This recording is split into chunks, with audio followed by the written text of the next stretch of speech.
believe that actually building the budget to be able to secure the bag is the easy part. The tough part is being disciplined enough to stick to your budget, but it's not impossible for any of us.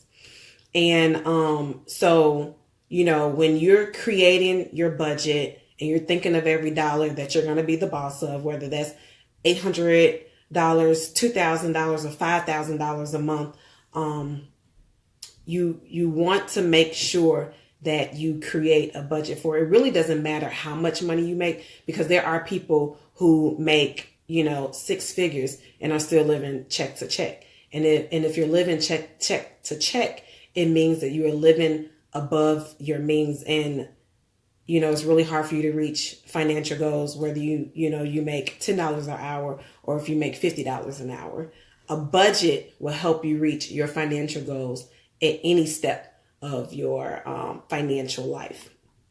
So I would say the first step to building a budget is to create or download a spreadsheet. I'll check to see if I can do this. I'll share my spreadsheet in Google Docs, or I want to see if I will be able to connect, or maybe I'll just download the spreadsheet and share it in the College Connection group. I do believe that you should manually budget your money instead of using sites like mint.com until you are disciplined enough to use sites like mint.com and until you have full control over your budget. So on this spreadsheet, you'll have two columns, a budget column and an actual column. I'll share what you'll do in the actual column towards the end. So those are two columns. Then for the rows, you're going to have two main sections. You're going to have your net income. Okay, do y'all see me again? Okay. So in the second section, you have your first section, which is your net income. Your second section, you're going to have your expenses. In your net income is just all the money. You'll calculate all the money that you receive in a month. In your expenses section, you'll write down the title of each bill that you have to pay. So that could be your car note, that could be your phone bill, your credit card, your student loans. You'll write down the title of each bill. Then you'll write down the title of other items that you have to buy, like food and gas and stuff like that, entertainment. And then you'll write down your financial goals, such as savings, a travel savings account, a shoe account. That's your thing. And after you write down the title to each of these bills, then you'll write the amounts next to them. Again, that's under the budget column. And you'll want to do this at the beginning of each month. So May is coming up. You'll typically want to do this on April 30th. And you'll calculate your total expenses.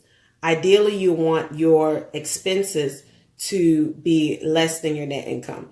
And if it's not, then you need to go back and readjust some things. So if your expenses are more than your net income, then maybe go back and lower your food amount, like how much you'll pay for food. Focus instead on buying more groceries so that you can stretch your dollars when it comes to your food. Or if maybe you've got it down to the lowest amount possible and your student loan bill is just outrageous, then get creative. Or you don't even actually have to get that creative. You can call the student loan company and maybe look into deferring your payments for a year, giving yourself time to either save to make those payments or giving yourself time, to either find a second job, second stream of income, or negotiate a higher salary at your job.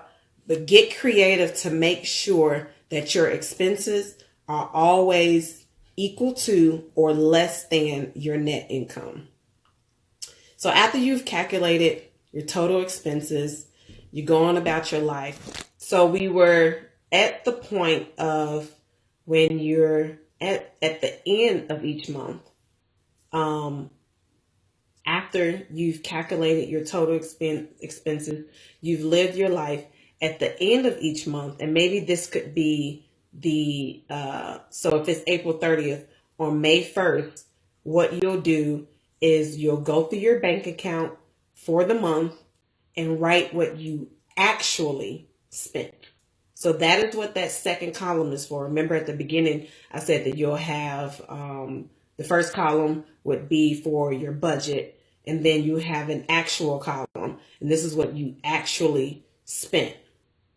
And typically for your fixed expenses, like your credit card bill or your car note or your phone bill, those expenses will be the same each month. You can expect those to be the same.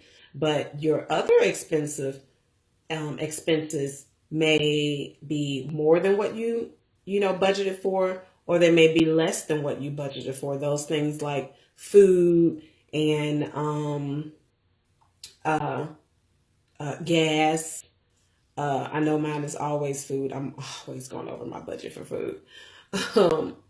But if you find that, you typically spend less on gas each month than you budget for, then in the following month that could be where you can save in your budget. And so if you know that you budget $80 each month for gas, and you typically spend around $60 to $65 on gas, then you could, save yourself $15 to $20 and just budget for $60 to $65 each month, and figure out now that extra $15, those dollars have a new job. Are they going to go to your travel expense? Are they going to go to your savings account? That is up to you to adjust accordingly. And so that is pretty much the way to build a budget. Just to review, you'll create a spreadsheet. On the spreadsheet, you'll have two columns, one for your budget and one for, it'll say actual, and that's for what you actually spent during that month. And then you'll have two sections, your net income and your expenses. The net income is all of the money that you bring in for that month, and your expenses are all of the dollars that go out for that month. And you'll live your life for the month, definitely checking in to make sure that you're spending within your budget. At the end of each month, you'll go back through your bank account, and this may take about an hour of your time each month, but it's worth it because it's your financial future that we're talking about here. But you'll go back through the month, through all of your expenses, and you'll calculate what you actually spent, and you'll compare between your budget, what you budgeted for at the beginning of the month, versus what you actually spent at the end of the month, and you'll adjust your budget accordingly. The last step to building a budget is to be diligent. Be confident in your abilities. If this is the first time that you've ever created a budget, understand that, there may be a little bit of time before you learn how to, to stick to it. But again, it's not impossible. Having control over your budget is one of the best ways to be free. It definitely helps with, confidence in knowing that you have the money in your account sitting there. And, I know people like to make fun of not knowing where their money is going towards tacos or something each month. But it's not really funny, not knowing where your money is going, but having that security, that peace of mind to know that you've set a budget, you're sticking to it, you have financial goals, and because you're sticking to this budget, you'll be able to reach your financial goals. So I leave you with that. I know that we had a mishap where I had to start over again. But I hope that you have enjoyed Finance Week. I know we have a few ladies who will help you out with some other things for the rest of the week. I think all the way through to Saturday. But definitely hit me up in the comments. Again, I'm going to see if I can share my spreadsheet in the College Connection group for you to download. If you download it on Excel or on Google Docs, I already have the formula in there for it to automatically calculate. This is the format that I've been using for the past few years, and it has helped me out tremendously to reach financial goals of paying down debts, savings goals to be able to purchase a home, travel savings goals to be able to travel to different destinations around the world. And so good luck.